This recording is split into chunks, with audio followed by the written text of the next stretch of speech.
Hello, my name is Palatino, and today I'm gonna talk about Disgaea 7 Vows of the Ritualist.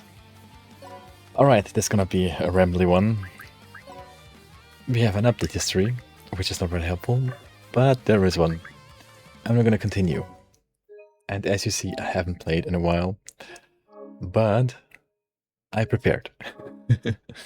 Alright, so we're gonna go over the hub world first. We have our obvious dimension guide, which is basically the chapter select. Then we have all our side characters in this, or side and main characters in this hub. And you can also see the portal back there. So everything you see is really there. Not the Dark Assembly, it's just a portal, but whatever. Then we have our DLC, and one of the most important things then at the hospital. You can heal there, you of course need money for that, and you can do evil gacha that you can do with healing points that you get for healing your characters. And you get some pretty good items here, or basically you can upgrade that so you get better things, you don't get best things at the start. And you can do the Wicked Enhancement, which are basically upgrades. And then there's the data shop. I'm gonna go over it. Look at the screen, and you can see that there are loads of things to go over and a lot of differences. I don't know how to call it. Like weapons, there are fists, swords, spears, bows, guns, axes, staffs, monster attack and monster int weapons, and they all look different. They all have common, rare, legendary and epic statuses, or can be like that. It's a lot, you know. And it's all here, and you can all get it and see what you got or have in your possession. And oh my god, are there a lot. I can't believe that I already have so many. Just the emblems, there's so many more. And of course there are consumable and special items. I won't go over that too much, you get that when you play them yourself. Let's go with the character screen a little bit. You have your equipment slots with 1 weapon slot and 3 armor slots, which you can put anything from armor,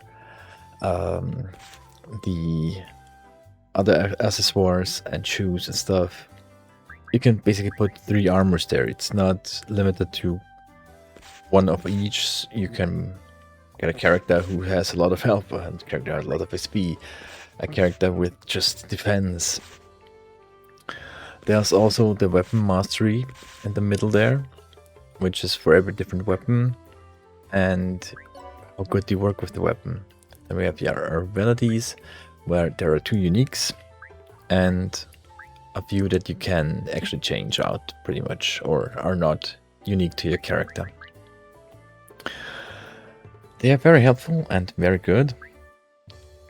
So yeah, just get into it yourself when you do the game or play the game. There is not a must to get all those. For the normal story, you can just go through all these intricate strategies and items and know-hows. You don't need to do that to beat all that. Here we have our stats, like HP, SP, attack, the whole range, your movement range, your jump range, your attack range, your throw range, your counters, and your critical chance. Then we have our resistances through different weapons and different elements. And then we have the equipment compatibility, which is actually interesting because, as you can see, it's for every character different, and you get more health, basically more health. I get with Fuji 112% health of the items that I equip, but I only get like 92% of the int that the items give me. And on the complete right, there was the weapon mastery. You can probably see. I'm pressing so much differences through all that. It's so much info. Then we have the specials, which are like weapon abilities and your character abilities or special abilities, like the Divine Kazan is... I don't know how the frick that's called. The special weapon of this particular game. And you have to activate it, and then you can use the skill. Then you have our squads, we go over that a little bit later, and your class proficiency. You can change your class and get special abilities through that. Yeah, there are a lot of different classes and a lot of different uses. And the Kazan Musashi, the Infernal Treasures, I'm sorry. And the jump ability, yeah, when attacking from behind, damage dealt increases. The jump ability is when you get really big. I don't use that normally. It's like a special thing you should keep for when you need it. Yeah, and then we have the auto fight thingies. I don't like that, or how they act in PvP and online PvP. I don't do that. So yeah. Then we have, of course, our items. You can actually see which items are equipped by which character, which is interesting and helpful because you can sell more or put them away, and you just know it's just practical. You should know which character has equipped anything.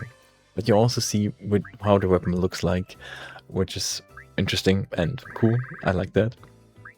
And I also like that the weapons do pretty much look different. Then we're gonna go to the recruiter, which is a very important thing, because you can hire characters, which you have to unlock first, some of them, but they're all really useful and they have all the special abilities and special use cases. And there are a lot. And they're different between monsters and humanoid. Humanoids can carry weapons, monsters can't carry weapons. Humans can throw, monsters can toss. And they can turn to weapons. Let's go with the G-Chop. You can basically change what you get and how much you get from everything. I used to train a lot, so I, of course, with the experience. You also get more percentages over time, so it's not like you have that many from the beginning. And you have enemy strength. You can upgrade enemy strength, you can go with different extra things that I never really equip a lot. I did the auto heal at base, because that's a pretty good thing to have. Skip innocent towns, I don't know why you would do that. That's for the item world.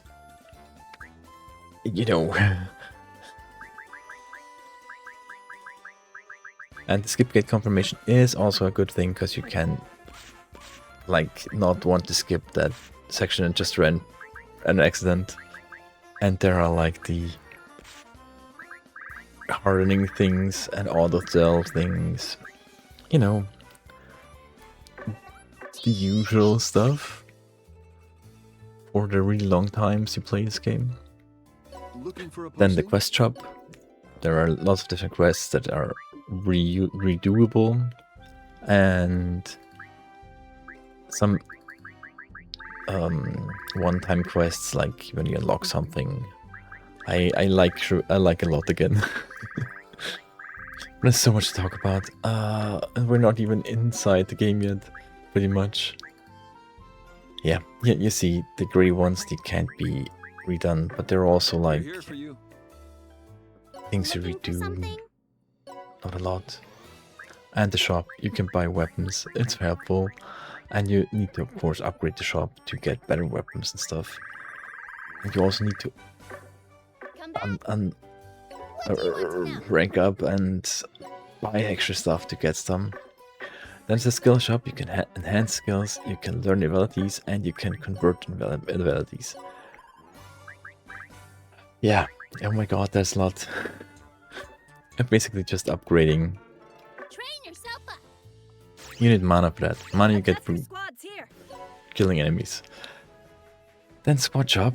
There are a lot of different squads, and you can just put people into squads so to get better co-op stuff. You can upgrade them. They get different other skills. You get more experience. Can get more experience. You see, there are different stats you upgrade. Come again. That's just a lot.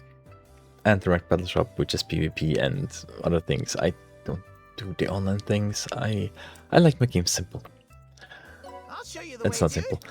Then here we go to the Dark Assembly. You need mana for that, which you get through killing enemies, which I already said. You can do different things like Reincarnate, which sets your character to level 1, and you can upgrade the character with a few stats, if you do it right.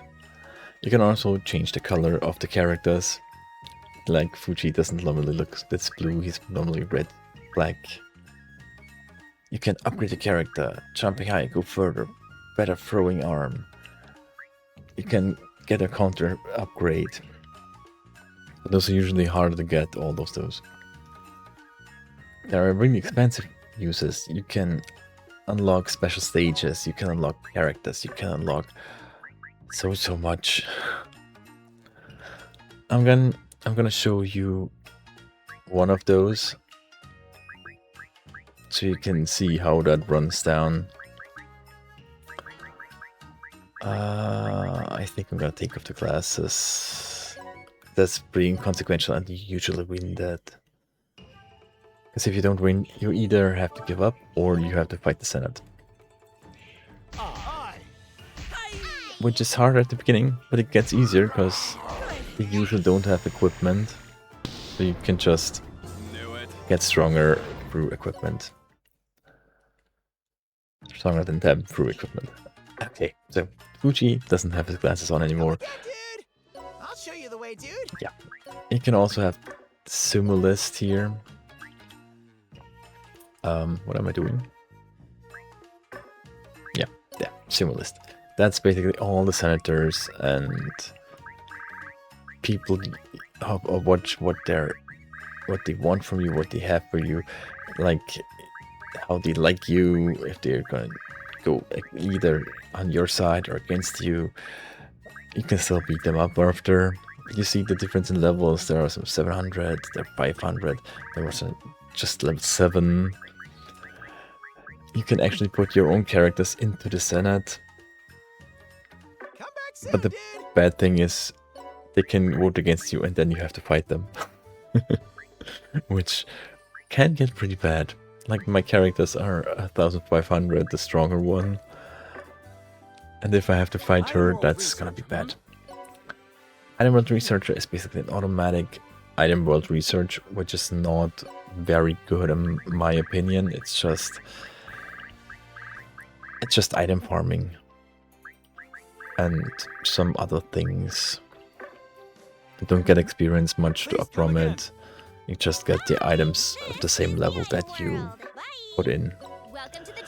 I'm gonna go with the juice bar first before going to the item world, because I'm gonna show you how the game is played in there. I like the item world, it's fun. So, juice bar, you can upgrade mana, HP, SP, attack, defense, intelligence, resistance, hit chance, speed, and overall just level. You have different amounts of things you just get through fighting, and you can upgrade your characters for that. You can basically get a level 1 character with max stats through that. This is the item world. Okay, let's go into an item world. I'm not gonna go over the rest too much because that's too much to talk about. I'm gonna talk a little bit about the innocents, which are usually in the items inside.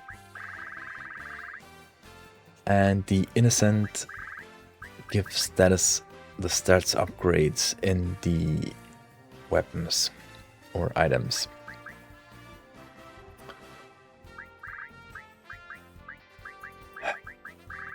There are also the weapon properties, but I'm not gonna go with all that.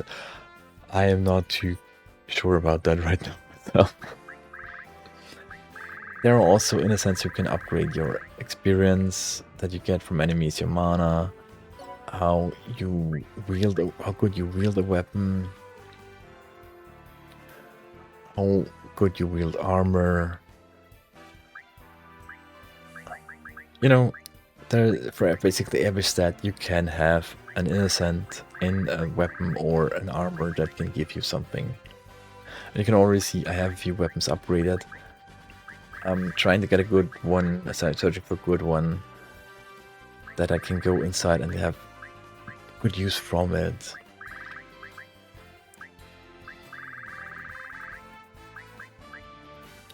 That looks good. That's not too bad of level. 30 floors. Looks good. And I go normal road usually. Because I can't decide on either.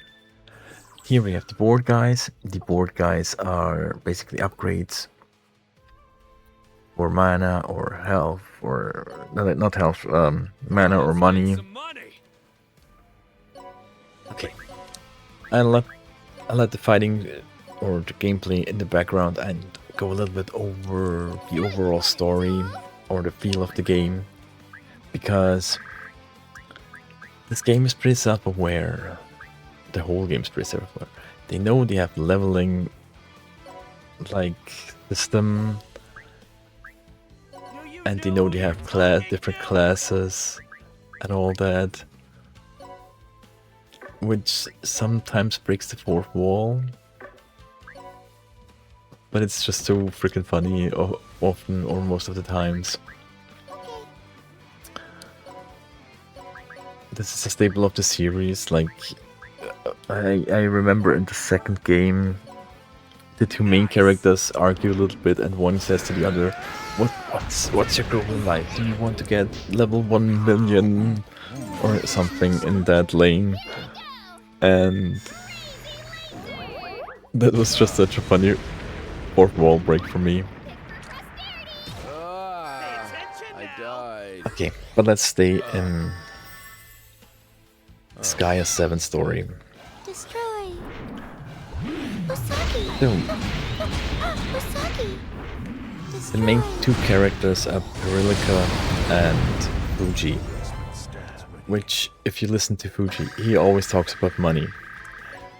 He's cursed. He can't do nice things or even think too much about nice things, because he then gets hurt so much that he's basically puking up blood.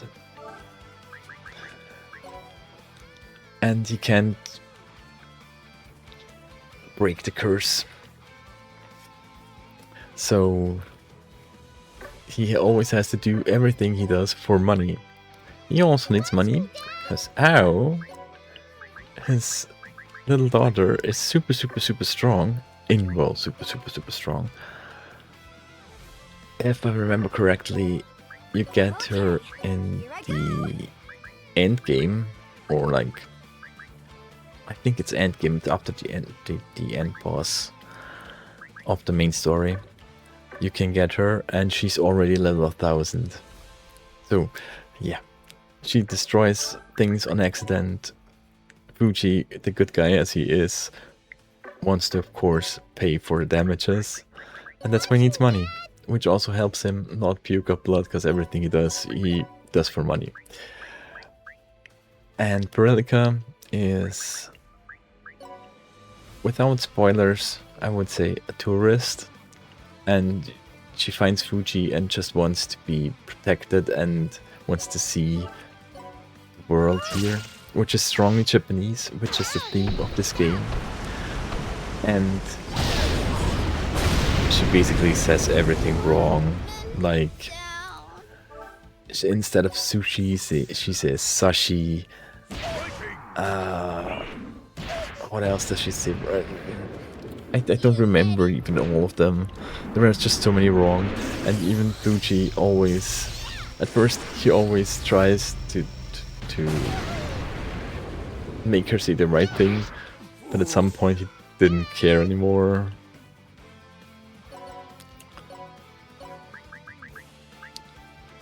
Yeah, it's,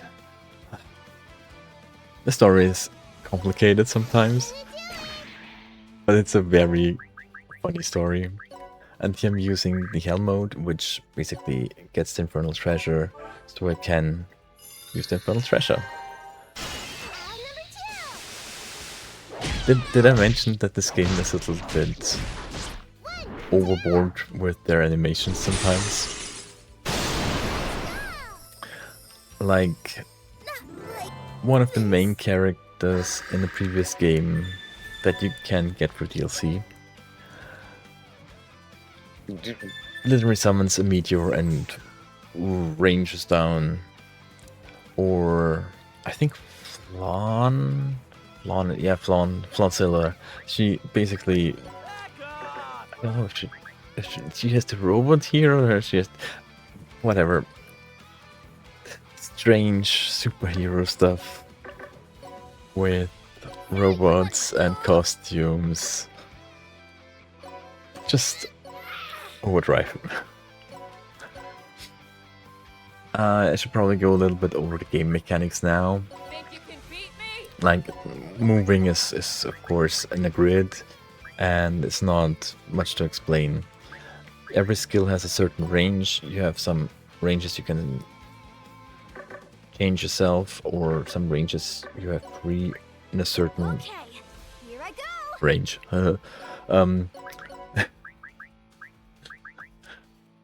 There is also the lifting and the throwing, which you can lift multiple characters over each other, and they can perform group attacks when they are lifted.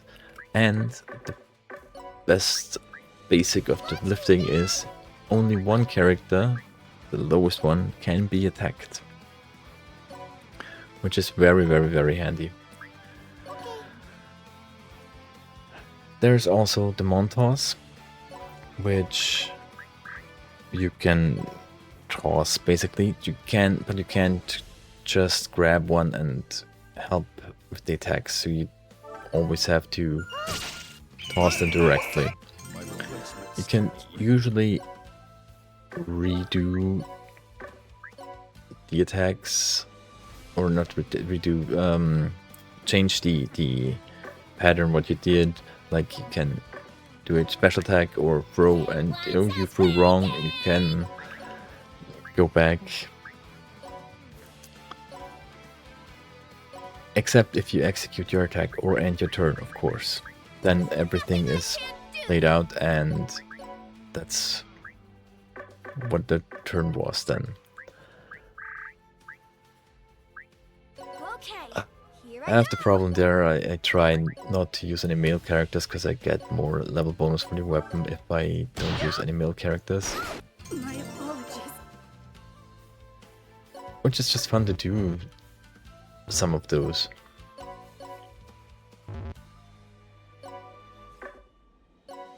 And it doesn't let me break the game because I wanted to put it down and move Perillica around, but I can't. Which sucks. Alright. I'll blast through everything. I feel like over time the characters get a little bit more unhinged. But it's also one of the fun parts of the game that the characters get unhinged. Ecstasy. Because she's pretty unhinged for an angel. Did I mention this is all in Netherworld, so it's a hell? But there are also multiple heavens. It's complicated. I can't go over all that in a video that short. So let's get this straight. It's a very complicated thing to go over everything in this game, and I try to do the best I can. If you can, I can really tell the game is a time waster. You can put so many hours in and not get to the end You can put so many hours in just upgrading your characters. There is an actual over-end boss that is level 9,999, I think, and has an ability to damage every character that is under a certain strength level, which pretty much almost immediately destroys them by just being on the map. He has, I think, maximum movement, maximum... Every stat is maxed out, so you basically have to be pretty much maxed out yourself to fight that guy at all. Which makes for a pretty interesting goal. Yeah. I guess I went over pretty much everything.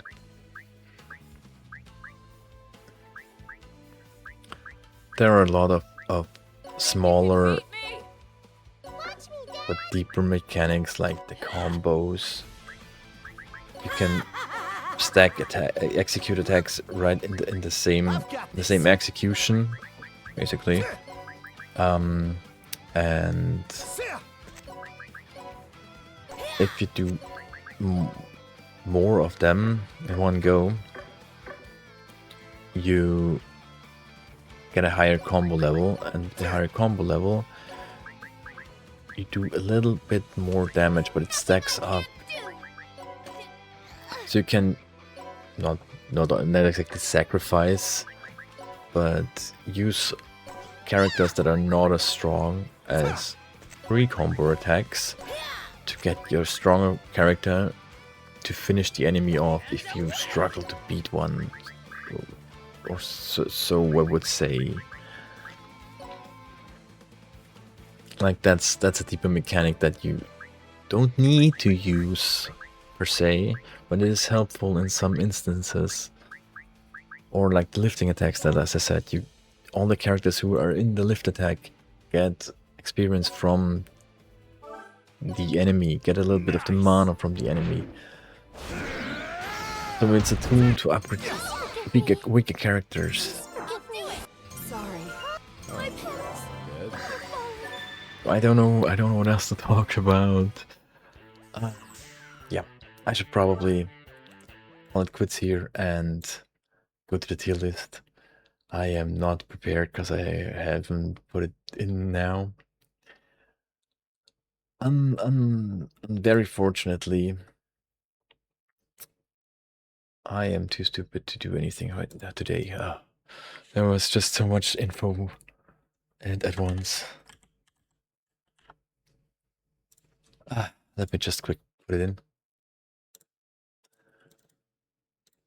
So I have to put it on B tier because I know the system of the game is not very approachable. The grid, the overall knowledge of the game is pretty high to get to the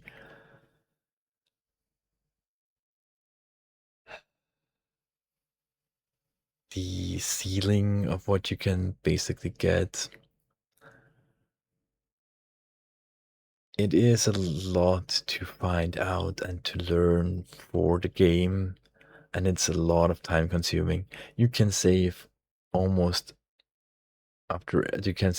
every fight you have, basically, except for the item world, but you can also quit the item world anytime you want. I didn't finish the first 10 levels to get the normal exit. After this, I'm just going to jump out of the next level and see what I got. Like, you can do everything in slow portions, but it's a really time-consuming game, and I know that there's a lot for many players. But I still feel this is really worth the time, so I'm not going to put it into C tier, because I think I got 100 hours for the normal ending, and I know I didn't scratch the surface on what the game can actually be still. Alright, enough with the rambling. I hope you like this review. I hope you try the game. You don't need to buy all the add-ons. There is a complete edition, at least on Switch, if I remember correctly. So yeah, do what you want. Have fun with it. Thanks so much for watching. Bye bye.